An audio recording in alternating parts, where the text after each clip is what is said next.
G'day YouTube, QuietPenguin here, back for some more matchup analysis with my MechMage deck. And today we're playing against a Druid.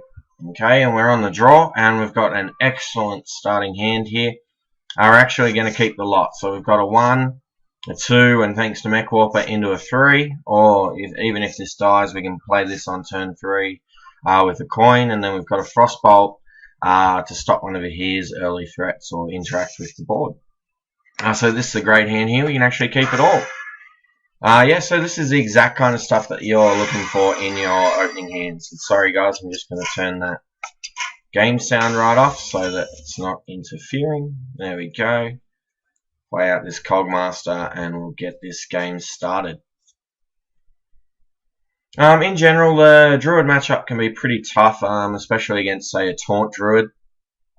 If he has a really good draw and just plays taunt after taunt after taunt after taunt, can be pretty tricky. But even those matchups are certainly winnable. I mean, you generally need a good start like this, but I mean we've got it. And then as long as you've got a decent board presence, something like what we do now, then feel free to use your fireballs to get rid of the taunts. Even though it kind of feels like you're wasting 6 damage there that could have gone face. If you're killing, say, a taunt now, that means you're actually getting 5 damage in. And you're killing a card. So, like, you're still getting value off your fireballs. So don't be afraid to play them if you've already got a good board presence. And it'll help you go face. Okay, so here he's just going to Wrath our MechWarper. And attack our face. And he's probably hoping that we don't have a mech. But little does he know that we've got Coin Shredder to turn on our Cogmaster again, and we've drawn another Cogmaster. So here we just want to play out our Shredder, keep our board presence up, and turn on our Cogmaster. So it looked like there he might have been setting up for a swipe as well, because getting this guy on 1 health. But if he swipes the Shredder, we're probably okay with that, simply because we're going to get a 2-drop minion out of the Shredder anyway, so we're going to keep up our board presence. And our hand's not too bad. It's not the greatest now. Like, we don't have a follow-up really, but that's what the draw step's for. And we've got some good cards in hand. So, yeah, we're doing pretty good so far. Okay, and he chooses to play a Spectral Knight, which is 100% okay with us, because it means we get to go face with all our attacks, play out a Cogmaster, and just shoot his face. And here, this means that we've now got 12 damage in our hand, plus a great late game threat. So we're in a super good position here, considering he's on 16. And it looks like our opponent's playing a heavy combo list. Spectral Knight used to see a lot of play in Druid before GVG, just because it's a really, really good 5-drop that's untargetable, which means you're most likely going to have a dude that sticks around for Savage Raw combos. And here he's shown us a Force of Nature that he's just using to clear off most of our board, which we're totally okay with.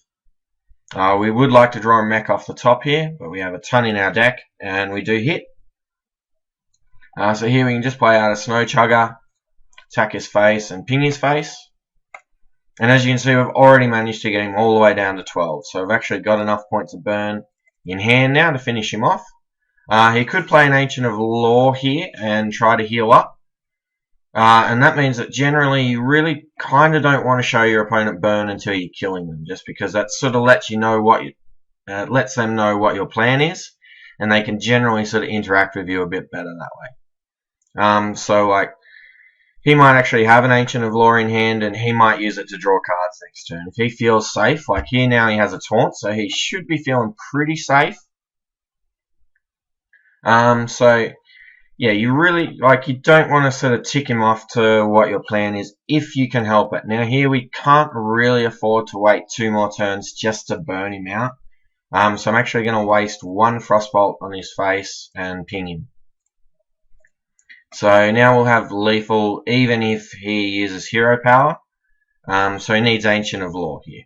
But if he doesn't have Ancient of Law and he's only drawn 10 cards, so he's unlikely to have it, then we just flat out win the game.